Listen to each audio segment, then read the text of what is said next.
Pemirsa, kebakaran besar melanda Kampung Long Iram Kota di Kutai Barat pada Rabu 25 Juni 2025 dini hari. Sebanyak 40 bangunan dilaporkan hangus termasuk rumah warga, kios, rumah walet, dan fasilitas umum. Sedikitnya 77 warga kehilangan tempat tinggal dan mata pencaharian. Api diduga bermula dari area pasar lalu menjalar cepat ke pemukiman padat di tepi Sungai Mahakam. Minimnya akses air dan lokasi terisolir menyulitkan proses pemadaman. Unit slip-on BPBD Long Iram menjadi gawat darurat pertama dibantu tim tambahan dari Melak, Bigung, dan TNI Polri. Kebakaran juga meluluh lantakan 5 rumah walet yang selama ini menjadi sumber ekonomi warga. Kantor kampung dan kantor PKK pun tak luput dari lilinan api. 34 kepala keluarga terdata mengungsi dan saat ini masih membutuhkan bantuan darurat seperti logistik, pakaian, perlengkapan bayi, dan dana tunai. Posko pengungsian dan dapur umum telah dibuka namun warga masih berjuang untuk bangkit kembali dari bencana ini. Demikian laporan, Java TV melaporkan. Masih di Breaking News pemirsa, sebuah truk tangki terguling di Jalan Raya Bogor, Kramat Jati, Jakarta Timur pada Kamis 26 Juni 2025 pagi. Insiden ini menyebabkan kemacetan parah dan menghambat lalu lintas di sekitar pasar Kramat Jati.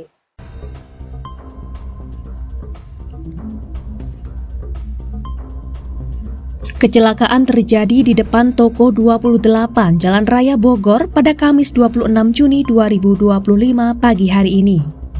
Truk tangki tersebut terlihat terguling dan menutup sebagian ruas jalan. Pengendara motor masih bisa melintas, namun arus kendaraan roda 4 mengalami kepadatan panjang. Akun resmi TMC Polda Metro Jaya melaporkan personel Satlantas Jakarta Timur telah berada di lokasi untuk melakukan pengamanan dan evakuasi kendaraan. Berdasarkan pantauan Google Maps, kemacetan terpantau hingga ke arah Pasar Kramat Jati. Diperkirakan masih akan berlanjut selama proses penanganan belum selesai. Hingga saat ini belum ada informasi resmi terkait penyebab kecelakaan ataupun korban jiwa. Pihak kepolisian masih melakukan penyelidikan dan pengaturan lalu lintas di lokasi kejadian. Pengguna jalan diimbau untuk menghindari jalur Jalan Raya Bogor dan menggunakan rute alternatif selama proses evakuasi berlangsung. Demikian laporan, Java TV melaporkan.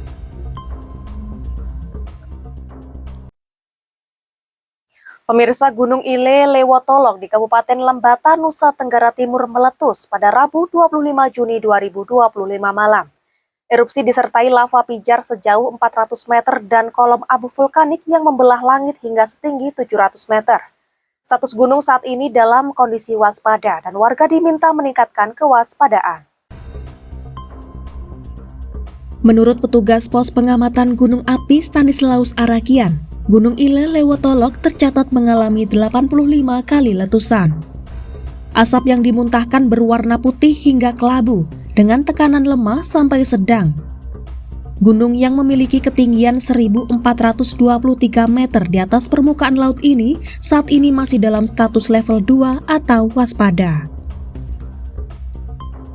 Petugas mengimbau warga dan pengunjung untuk tidak beraktivitas di dalam radius 2 km dari kawah utama. Secara spesifik, imbauan ditujukan kepada warga di beberapa desa berikut. Desa Lamatokan dan Jontana agar menghindari area 2 km dari puncak. Desa Jontona dan Todanara di sektor selatan Tenggara dilarang memasuki zona 2,5 km dari kawah. Desa Amakaka di sektor barat diimbau mewaspadai potensi guguran atau longsoran lava pijar. Masyarakat juga dianjurkan untuk menggunakan masker, kacamata, dan pelindung kulit untuk menghindari dampak abu vulkanik.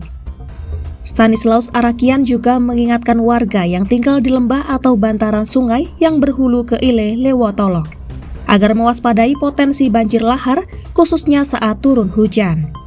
Demikian laporan, Java TV melaporkan. Masih di Breaking News pemirsa, cuaca buruk di Selat Bali mengakibatkan penghentian sementara aktivitas penyeberangan di Pelabuhan Gilimanuk sejak Rabu 25 Juni 2025 malam. Akibatnya antrean kendaraan terutama truk logistik mengular hingga 3 km keluar pelabuhan. Hingga Kamis pagi antrean masih terlihat sepanjang lebih dari 1 km.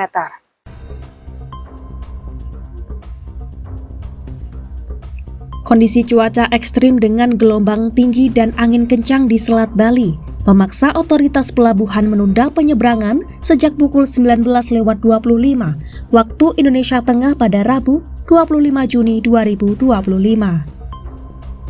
Setelah lebih dari 2 jam penyeberangan baru dibuka kembali pada pukul 21.50 waktu Indonesia Tengah. Menurut Komandan Pos AL Gilima Nukleda Bayu Pato, penundaan dilakukan demi menjamin keselamatan penumpang dan awak kapal. Kondisi penyesuaian jadwal kapal pasca penundaan memicu kemacetan panjang di akses menuju pelabuhan. Hingga Kamis 26 Juni 2025 pagi pukul 8.50 waktu Indonesia Tengah, antrean masih membentang sejauh 1,3 km dari gerbang pelabuhan. Lebih lanjut, Leda Bayu mengimbau pengguna jasa penyeberangan untuk memantau informasi cuaca dan jadwal pelayaran terkini, memastikan kendaraan dalam kondisi prima, dan membawa bekal cukup untuk menghadapi antrean panjang, serta selalu mematuhi arahan petugas di lapangan. Demikian laporan, Java TV melaporkan.